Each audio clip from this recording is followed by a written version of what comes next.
The 1979 murder case. It's a case that's captivated West Michigan for decades.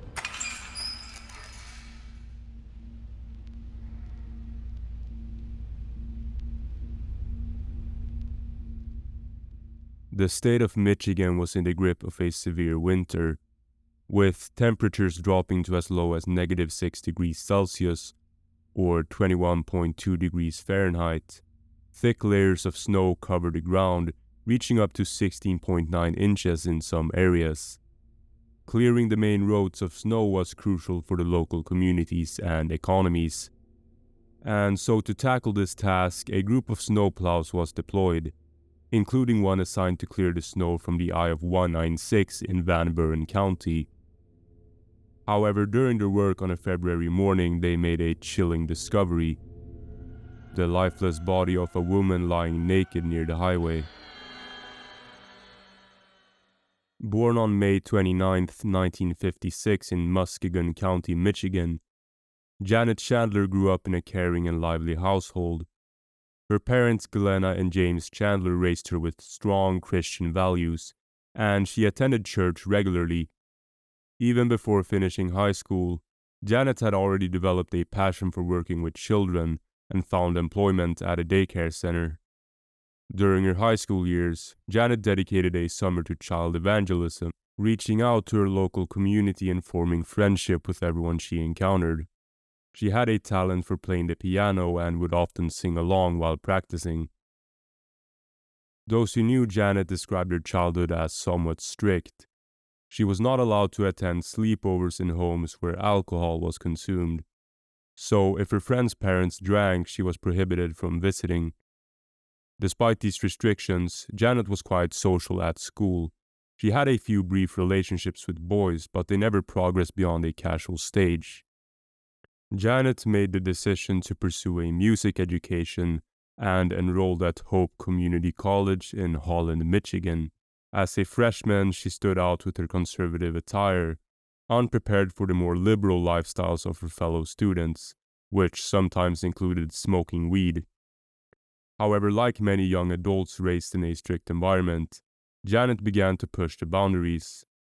It was at this community college where she would encounter a middle-aged man who would eventually entice and possibly manipulate her into engaging into a sexual relationship.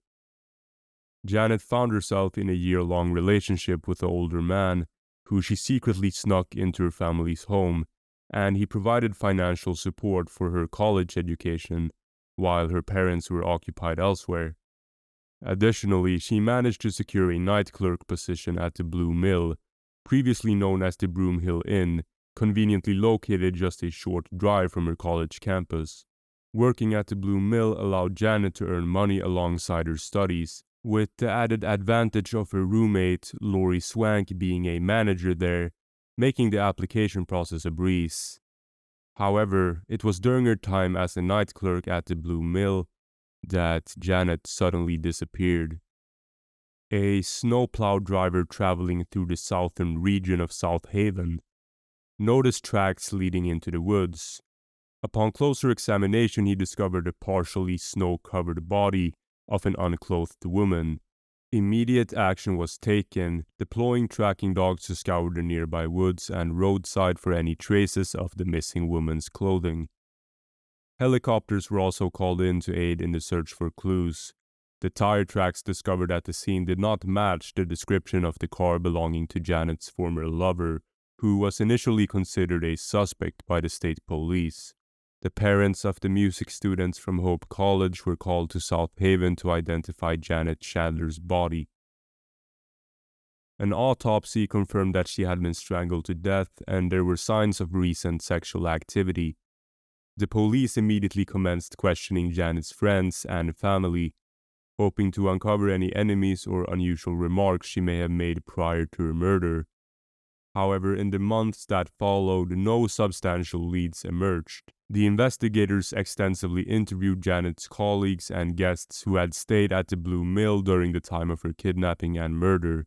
They diligently compiled a vast collection of notes exceeding 1,000 pages, yet the investigation went nowhere. The identity of Janet's killer remained a mystery, and as time passed, the case gradually grew colder until it was classified as an unsolved case. For over 2 decades, Janet Chandler's case remained stored away without any justice being served. However, a glimmer of progress emerged in the form of a Hope College film class. In September 2003, the professor of the class decided to focus the documentary on Janet Chandler's case, hoping that it might trigger people's memories. The professor had discovered Janet's story while interviewing a retiring detective in the spring of 2003. When asked about a case that still haunted him, the detective pointed to a picture of Janet that had been on the police station's bulletin board since 1979. With a 4-month timeline, the film class immediately delved into uncovering the history of Holland and the events that transpired in the late 1970s. They discovered that in the winter of 1978, a significant strike took place involving around 200 union members who worked at a local paint plant in Holland. The strike had a crippling effect on the paint plants, and strikes from Detroit joined forces with the local workers on the picket line. To ensure the safety of non-striking employees entering the plants, the paint plant hired a Wackenhut security company, leading to a tense environment between the protesters and the hired guards. Unfortunately, both the protesters and the hired security personnel found themselves staying at the same motel called the Blue Mill, which was located just a few miles away from the paint plants. The Blue Mill Inn also had a bar adjacent to it. Approximately 80 security guards and protesters from Detroit were accommodated at the Blue Mill during this time. Following the release of the documentary by the film class in 2004, detectives began to reevaluate Janet's case. However, it wasn't until September 2006 that the complete truth about Janet's fate was finally unveiled. The investigators, prompted by the student documentary, started questioning individuals who had been connected to Janet's life. First, they visited the elderly man with whom Janet had been in a year-long relationship. He expressed deep remorse for how he had treated Janet during their time together, and 2 days later, the investigators traveled to Pennsylvania to speak with Lori Swank, Janet's former roommate and boss. In 2004, Lori was in her 40s and working as a nursing assistant at a local hospital. When asked about Janet, Lori spoke positively, describing her as musical and fun-loving. However, her demeanor shifted abruptly when shown a photograph featuring Janet alongside several security guards. Lori provided the investigators with valuable information, describing the security guards as a wild and party-loving group. She mentioned that Janet was involved with the guards sexually and even admitted to her own involvement with them. Lori recalled an incident where she had confronted Janet for using one of the display rooms to engage in sexual activities with the security guards. The investigators then shifted their attention to the individuals present at the Blue Mill Inn during the strike, specifically focusing on a man named Robert Lynch. He had reported a robbery to the police and was living a normal life in a town located 80 miles away from the scene of the murder. After the abduction, Robert Lynch led a seemingly normal life, co-owning a beauty school with his wife and raising their 2 children. However, when the investigators spoke with him at the age of 65, they noticed something peculiar. Robert displayed signs of heavy drinking, raising suspicion about what he might be trying to forget. Through multiple interviews, Robert gradually began to share more information. He confessed to having a close relationship with Janet and revealed that they would meet at an abandoned house. Then, in a shocking revelation, Robert disclosed that Janet had attended a party on the night of her murder with some of the security guards, describing the party as becoming chaotic. This revelation marked the first time in over 20 years that anyone had mentioned a party occurring on the night Janet was killed. Lynch expressed deep regret, stating, "I regret my whole life. Some of the things I've done, I don't even want to talk about." Detectives then questioned Lynch about his beliefs in karma and their observation that he turned to alcohol as a means of escape. After a brief pause, Lynch responded, "I'm not drinking to forget. I'm running from everything." Over the following 3 months, the investigators persistently interviewed Lynch. Their intuition told them that Lynch held vital information that could crack the case. A breakthrough occurred when the detectives played a DVD of the student film titled "Who Killed Janet?" As the documentary unfolded, Robert Lynch struggled to hold back tears. Seizing the moment, the detectives posed a question saying, "You have a daughter around Janet's age. If she were killed, wouldn't you want to know what happened to her?"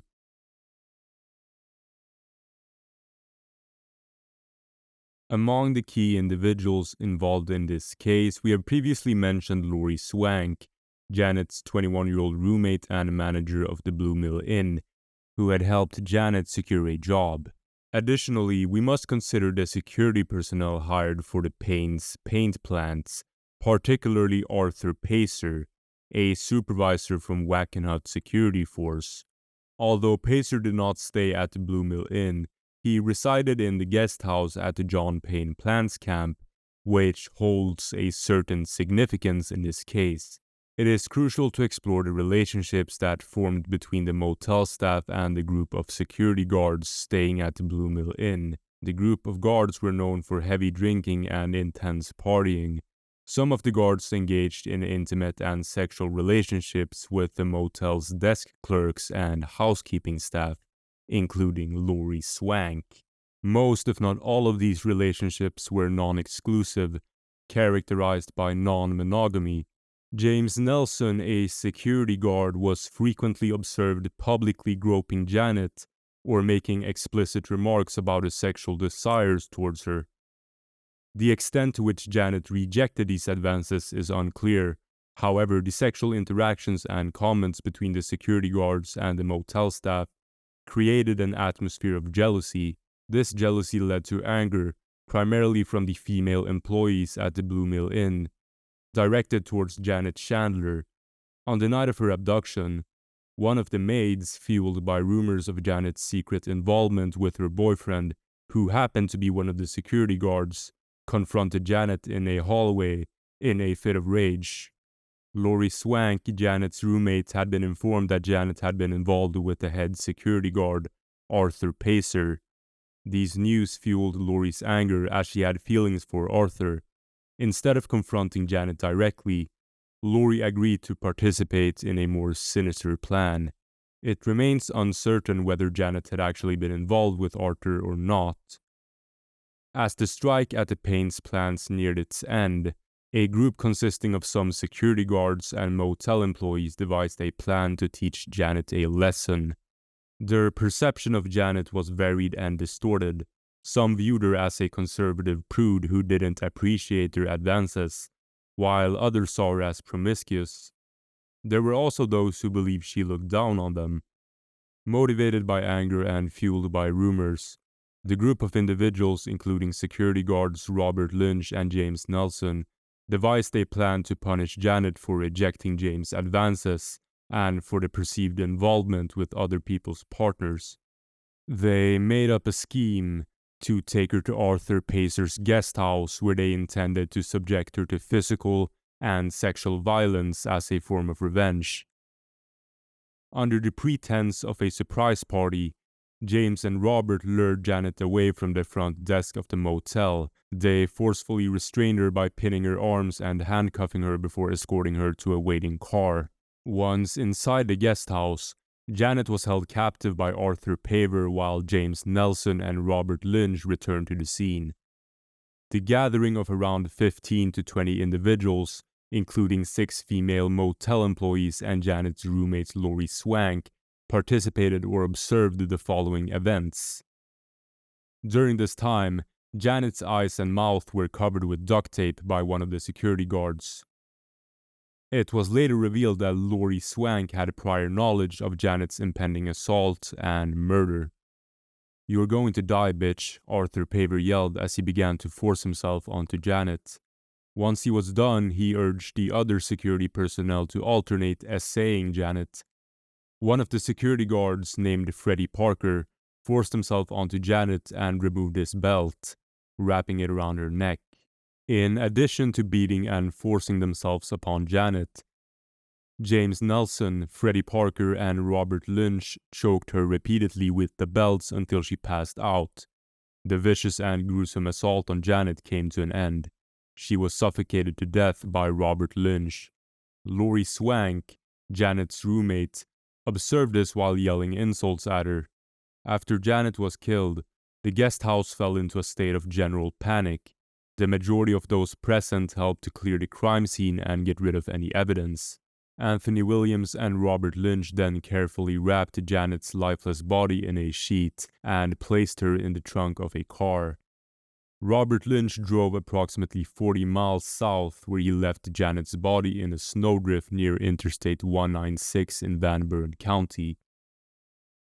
Meanwhile, the security guards led by Arthur Pacer intimidated the female motel workers, warning them to stay silent about the events. This heinous crime appears to have been planned and organized prior to the actual murder. The perpetrators took precautions to protect themselves, such as using condoms during the assault and washing Janet's body afterwards to eliminate any potential evidence. They also premeditated the location where they would dispose of Janet's body. Arthur Paver, one of the security guards, lied during police interviews, adamantly denying any knowledge of the events that transpired. To create a false alibi, Pacer coerced his ex-girlfriend into witnessing Janet's assault and murder, threatening her with harm if she refused. He also intimidated Lori Swank and a maid from the Blue Mill Inn, pressuring them to conceal the truth and deceive the police. Shockingly, Arthur Paver even had the audacity to attend Janet Chandler's funeral. A testimony from one of the security guards revealed that Wackenhut, the security company employing them, operated under a code of silence, promoting a culture of ignorance and only speaking in positive terms. It suggests that the company was aware of the incident but sought to avoid tarnishing its reputation with the scandal. After living a seemingly normal life for 27 years, Robert Lynch relied on alcohol to suppress the haunting memories of that fateful night in 1979. However, there was no statute of limitations for first-degree murder in Michigan, ensuring that the passage of time would not shield him from prosecution. In February 2006, following Lynch's confession, he was charged with first-degree murder. By September 2006, the police had amassed sufficient evidence to charge Lori Swank, Arthur Paver, Freddie Parker, James Nelson, and Anthony Williams with first-degree murder. Lynch eventually pleaded guilty to the reduced charge for a second-degree murder in exchange for his full confession, resulting in a prison sentence of 25 to 40 years. Arthur Paver, despite attending Janet's funeral along with Lori Swank and James Nelson, maintained her innocence and denied any involvement in their crime.